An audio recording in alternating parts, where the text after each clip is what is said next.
I made a mistake by watching this show.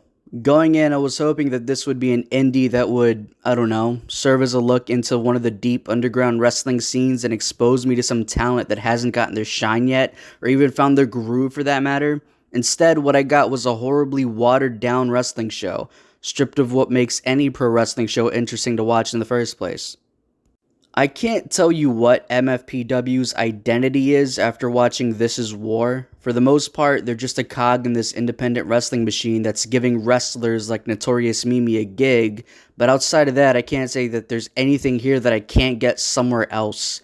The show ran at about 2 hours without the intermission. There were 9 matches on the card in total, not counting the dark matches, none of which that were worth watching, and that's even including the main event, which I did happen to see a little creative spark fly out of by the end.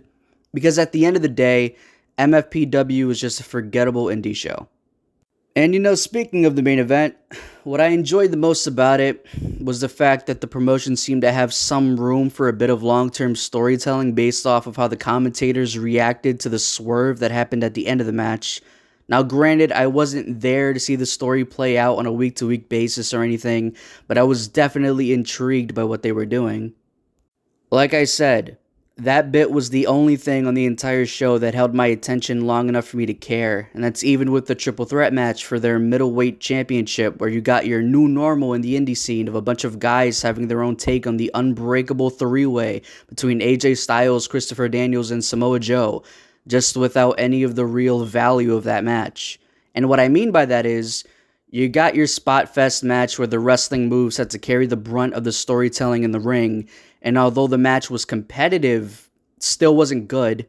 If anything, it was passable at best, but I've no doubt seen better. I mean, even for as much as I've gone at AEW for not being my cup of tea, I'm willing to admit that fuck yeah, they can do Spot Fest better than this triple threat match did. Whether that's few or far between or not, though, is irrelevant, I guess.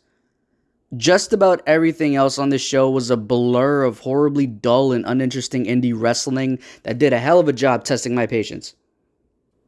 When I say that choosing to tune into this show was a mistake on my part when I could have watched anything else, I'm not joking around. I say if you're curious, don't be. MFPW's This Is War is likely not worth your time.